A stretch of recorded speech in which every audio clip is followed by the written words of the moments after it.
What's unfolding at sea isn't about firepower or confrontation. It's about alignment, how separate navies quietly learn to move, decide, and endure together. This dimension is rarely examined, yet it determines influence long before crises appear. Ignore it, and the real shift in maritime power remains invisible. This is why BRICS naval drills challenge U.S. power. 10 reasons is not an exaggeration. The drills signal a global shift away from assumed maritime hierarchies. Common coverage treats them as routine cooperation. That view is incomplete. What matters is coordination without reliance, and what that implies for U.S. influence. In the sections ahead, each reason is examined in sequence, moving from visible exercises to underlying consequences. The final reason reframes this competition entirely, altering how maritime power should be understood going forward. By the end of this video, you'll understand why. The first reason begins with the function of drills once they move beyond symbolism. For decades, multinational naval exercises were largely confidence-building measures, designed to reassure partners and signal stability within a known order. Recent BRICS drills reflect a different emphasis. They are structured to test interoperability among fleets with distinct doctrines, equipment standards, and command cultures. That shift matters because interoperability is not declared. It is practiced. These exercises focus on shared navigation procedures, communications discipline, logistics pacing, and coordinated decision-making at sea. None of this is dramatic. All of it is foundational. Naval power is sustained not by isolated platforms, but by the ability to operate together over time, under uncertainty. When navies that historically trained apart begin to standardize routines, the strategic effect compounds quietly. This does not announce confrontation. It recalibrates assumptions. A maritime order built on the expectation of fragmented alternatives becomes less certain when coordination becomes habitual elsewhere. Influence follows practice, not rhetoric. But this early adjustment only mattered because of where it was taking place. The second reason lies in geography and access, and how repeated presence reshapes both. Naval drills are never location neutral. Where fleets operate, especially together, signals who expects to be there tomorrow. In recent BRICS exercises, the choice of operating areas has been deliberate, favoring routes and regions central to global trade and strategic transit. Operating together in such spaces does not deny access to others. It normalizes participation. Over time, normalization changes perception. What once appeared exceptional becomes routine. What once required explanation no longer does. This is how influence at sea often expands, incrementally without confrontation. The strategic effect is cumulative. Each coordinated deployment lowers political friction for the next. Smaller coastal and trading states observe these patterns closely. They assess not who dominates headlines, but who demonstrates endurance. Endurance suggests reliability. Reliability attracts alignment. This also complicates traditional deterrence models. Dominance has long been associated with discouraging alternatives. Yet persistent, coordinated presence can produce the opposite outcome. It invites cooperation among those seeking options within an increasingly complex maritime environment. Confidence shifts before control does. The result is not an immediate redistribution of power, but a redistribution of expectation, about who belongs where and on what terms. Expectations shape planning, and planning shapes outcomes long before crises test them. And once expectations begin to change, the consequences accelerate in less visible ways. The third reason emerges from how command authority is exercised during these drills and what that reveals about trust. Naval coordination is not only about ships moving together, it is about decisions being made together. In traditional multinational exercises, authority is often centralized, with one navy setting tempo, doctrine, and limits. Recent BRICS drills increasingly experiment with distributed command structures. This matters because command flexibility is one of the hardest forms of cooperation to build. It requires participants to accept uncertainty about outcomes and restraint in asserting control. In these exercises, command roles are rotated. Communication chains are tested across languages and systems. and decision-making is deliberately slowed to observe how coordination holds under friction. These are not symbolic gestures. They are assessments of whether shared authority is viable. For the United States, naval influence has long rested on the assumption that effective coordination ultimately requires U.S. leadership. That assumption shaped alliances, training pipelines, and operational planning. When other major navies practice functioning without that anchor, they test an alternative premise. That command legitimacy can be shared rather than centralized. The implications are subtle but significant. Shared command reduces dependency. It also reduces predictability for observers accustomed to a single point of control. Over time, navies that trust one another's decision-making become more willing to operate jointly beyond exercises. The threshold between training and real-world coordination lowers quietly. This does not suggest displacement of U.S. power in the immediate sense. It suggests dilution of exclusivity. Maritime influence has always been relational, defined by who others are willing to follow, not just who has capacity. When alternatives practice leading themselves, the strategic landscape becomes more complex. The effect is gradual, almost administrative in appearance. Yet once command habits change, reversing them becomes difficult because trust, once established, reshapes expectations permanently. And those expectations soon began to influence how resources were planned, and shared the fourth reason centers on logistics, the least visible but most decisive element of naval power. Warships can sail anywhere briefly. Sustaining them, together over time, is what separates presence from influence. Recent BRICS naval drills increasingly emphasize replenishment, maintenance coordination, and port access sequencing rather than maneuver alone. This focus is deliberate. Logistics determines how long coordination can last once exercises end. Fuel compatibility, resupply timing, shared maintenance standards, and medical support procedures are tested quietly during drills. These details rarely appear in coverage, yet they define whether fleets can operate beyond symbolic windows. When navies solve logistical friction together, they reduce reliance on external hubs and frameworks. For decades, global maritime logistics have been anchored to U.S.-aligned networks. Ports, suppliers, standards, and interoperability assumptions shaped by that system. BRICS exercises now probe alternatives, identifying where dependencies exist and how to mitigate them. The goal is not replacement overnight, but redundancy. Redundancy changes bargaining power. The strategic effect unfolds gradually. A fleet that can refuel, repair, and rotate crews through a broader set of ports gains options. Options reduce vulnerability. As options expand collectively, coordination becomes more resilient to political pressure or access constraints. This is how endurance is built without confrontation. Logistics also shapes credibility. Partners watch whether exercises end cleanly or strain systems. Smooth sustainment signals seriousness. Over time, that seriousness attracts cooperation from actors who value reliability over alignment rhetoric. Influence accrues to those who demonstrate they can stay. None of this alters the balance instantly. But logistics is cumulative. Each resolved friction lowers the cost of the next deployment. Each successful sustainment widens the circle of feasible operations. Quietly, the center of gravity begins to shift from platforms to systems. And once systems start to align, the strategic implications extend beyond the sea itself. The fifth reason lies in information discipline and learning, an element often mistaken for intelligence sharing but far broader in effect. Naval drills are environments where habits are observed. How crews respond to uncertainty, how commanders absorb feedback, how systems fail and adapt. What BRICS exercises increasingly enable is mutual learning without formal integration. This matters because modern naval power depends as much on adaptation as on assets.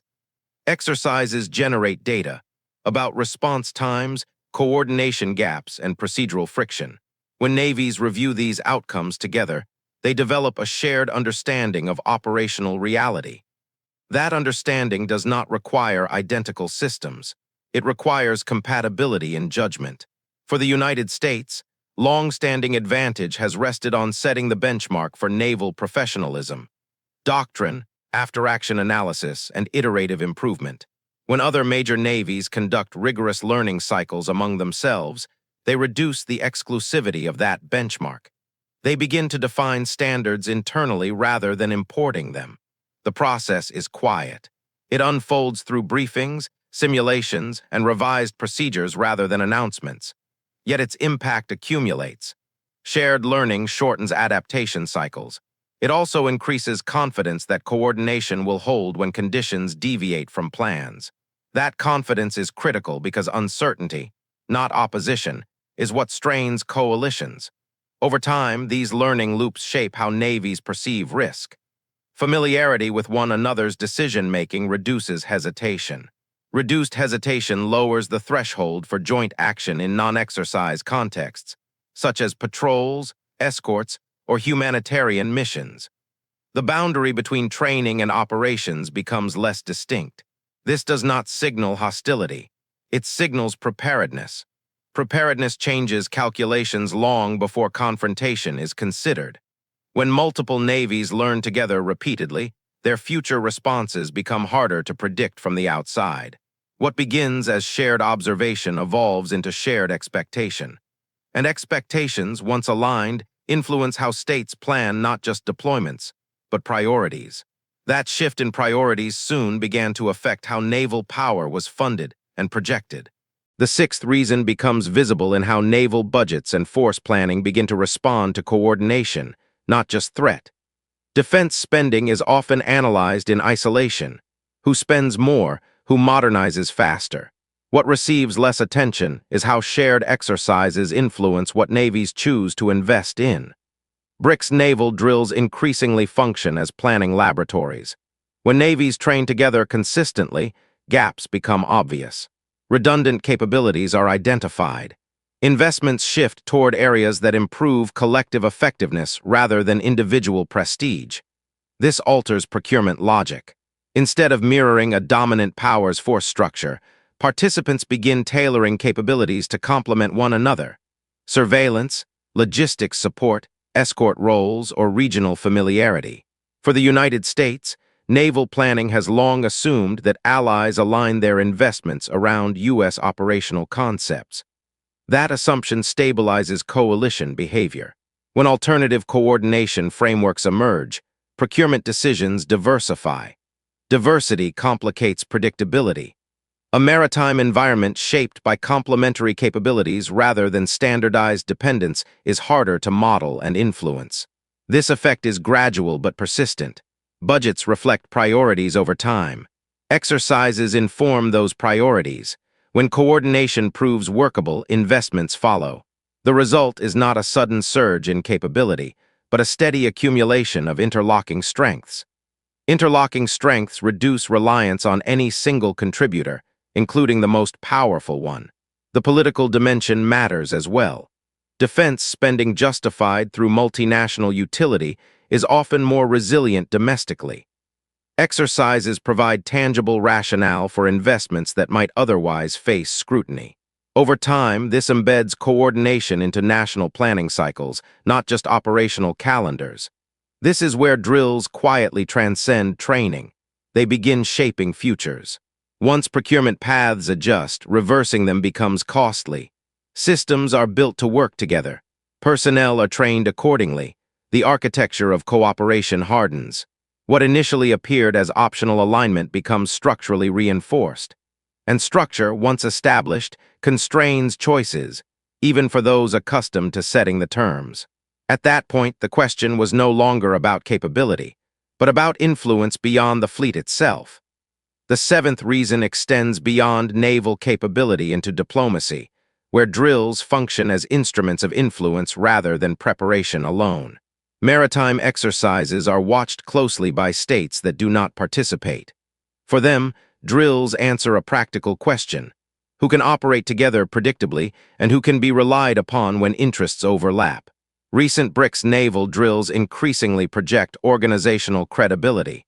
They demonstrate not only that coordination is possible, but that it is repeatable. Repeatability matters.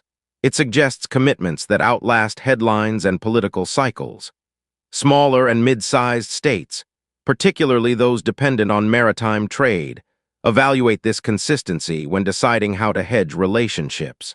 For decades, diplomatic influence at sea has often followed U.S. naval presence, reinforced by exercises that signaled protection and access. When alternative groupings demonstrate sustained coordination, diplomatic calculations diversify. States begin to see options where previously there were alignments. Options do not replace alliances immediately, they complicate them. This dynamic reshapes norms subtly. Participation, observation, or even logistical facilitation of drills becomes a low-cost way for states to signal openness without formal alignment. Over time, this creates a web of interactions that broadens the circle of cooperation around the exercises themselves. Influence spreads not through declarations but through familiarity. The effect is cumulative and quiet. Diplomatic language adapts, port visits normalize. Joint statements emphasize cooperation rather than alignment. None of this announces a shift, it embeds one. As more actors adjust expectations, the perceived center of maritime gravity diffuses. This matters because influence is not only about control, it is about who sets defaults. When coordination frameworks become familiar alternatives, defaults change. Decisions once assumed begin to require justification. Naval drills, in this sense, become diplomatic rehearsals. They test how far cooperation can extend before resistance appears, and where it does not. The answers inform future engagement long before formal policy follows. And as diplomatic expectations adjusted, the legal and normative boundaries at sea began to feel less fixed than before. The eighth reason emerges in how legal and normative boundaries at sea begin to loosen when practice outpaces precedent. Maritime order is sustained not only by law, but by habit, by shared expectations about behavior, access, and legitimacy. Naval drills contribute to these habits quietly, especially when they are repeated without friction. As BRICS exercises become routine, they normalize certain operational behaviors. Joint transits, coordinated presence, and shared use of international waters under mutually recognized procedures. None of this violates existing law, but it reshapes interpretation. When multiple navies act together consistently, their practices begin to define what feels acceptable, expected, and uncontested. For the United States, maritime influence has long benefited from alignment between legal frameworks and operational practice. That alignment reinforced authority. When alternative groupings demonstrate disciplined, lawful coordination outside that framework, authority becomes more distributed. Interpretation becomes less centralized. This matters because maritime law evolves through use as much as through negotiation. States watch what is tolerated, what is challenged, and what becomes routine. Repeated drills without objection gradually harden expectations. Over time, behaviors once seen as exceptional become precedents in practice, even if not codified formally. The strategic consequence is subtle erosion of exclusivity. No rule is broken, no boundary is crossed dramatically, yet the space of accepted behavior widens. That widening benefits those who operate together regularly because familiarity reduces friction and resistance. Norms shape responses. When coordination becomes normal, opposition must be justified rather than assumed. This shifts the burden of explanation. Influence increasingly resides with those who act calmly and consistently, rather than those who assert authority episodically. This is not a legal confrontation. It is a recalibration of comfort zones. Comfort zones, once expanded, rarely contract without pressure. As they expand, they alter planning assumptions across navies and governments alike. The result is a maritime environment where legitimacy feels more plural and less hierarchical. That perception feeds back into strategic confidence, and confidence alters behavior long before policy adapts. And with legitimacy becoming more diffuse, the final constraint on coordination began to weaken. The ninth reason lies in how escalation control is quietly redefined when coordination becomes familiar. Much of maritime stability depends on restraint, on knowing how far to go without triggering responses that cannot be managed. Historically, escalation control at sea has been shaped largely by U.S. presence and signaling, which set informal boundaries for behavior. As BRICS naval drills deepen coordination, they also create shared instincts about restraint independent of U.S. mediation. Exercises rehearse not only movement, but pause, how to slow operations, de-escalate encounters, and manage proximity without miscalculation. These habits are rarely publicized, yet they matter more than displays of strength. This changes the strategic environment in a subtle way. When multiple navies trust their own coordination mechanisms, they rely less on external actors to stabilize situations. That does not eliminate risk, but it redistributes responsibility. Escalation becomes something managed internally rather than deferred outward. For the United States, this introduces uncertainty. Influence has often rested on being the indispensable stabilizer, the actor others look to when friction rises. When alternative groups practice managing tension among themselves, indispensability becomes conditional. Conditional influence is harder to sustain because it depends on demand rather than position. The effect is cumulative. Each successful interaction handled without outside intervention reinforces confidence. Confidence lowers anxiety. Lower anxiety reduces the likelihood of overreaction. Over time, patterns of behavior change, not dramatically but persistently. This does not imply confrontation or replacement. It implies multiplication of stabilizing centers. Multiplication complicates prediction. A maritime environment with several coordination hubs is less hierarchical, more negotiated. In such an environment, influence is exercised through consistency rather than command. What emerges is not instability, but ambiguity. Ambiguity challenges those accustomed to clear lines of authority. It forces adaptation, and adaptation is rarely immediate or comfortable. At this stage, the shift is not visible in crises, but in how crises are quietly avoided or handled differently than before. And once even escalation control no longer depends on a single anchor, the deepest shift becomes unavoidable. The final reason sits beneath all the others, and it is structural. Power at sea is no longer defined primarily by dominance, but by density of coordination. This is the quiet conclusion that BRICS naval drills point toward, not as an announcement, but as an accumulation of practice. For much of the modern era, maritime order rested on a clear premise. One central power set standards, mediated crises, and anchored legitimacy. Others aligned within that framework, even when they disagreed with it. What has changed is not capability alone, but the willingness of multiple major navies to invest in operating together outside that single center, lawfully, consistently, and without rupture. This does not dismantle U.S. naval power. It reframes it. Influence becomes one among several organizing forces rather than the default reference point. In such an environment, outcomes are shaped less by who leads absolutely and more by who can adapt to overlapping systems of coordination. Hierarchy gives way to negotiation. Certainty gives way to management. The BRICS drills do not signal confrontation. They signal normalization of plurality. They demonstrate that coordination, once established, becomes self-sustaining. Systems align, expectations adjust, planning assumptions shift. Over time, the maritime environment becomes less about enforcing order and more about navigating it. This is the deeper shift. Not a challenge measured in ships or exercises, but in how authority is distributed and legitimacy is shared. When multiple actors can operate together calmly and predictably, power disperses without conflict. The center does not collapse, it is surrounded. Understanding this reframes the entire narrative. The question is no longer whether U.S. power is being challenged directly. It is whether the conditions that once made it singular are quietly changing. And those changes, once embedded in practice, are difficult to reverse. That is why these drills matter, not for what they declare, but for what they make routine.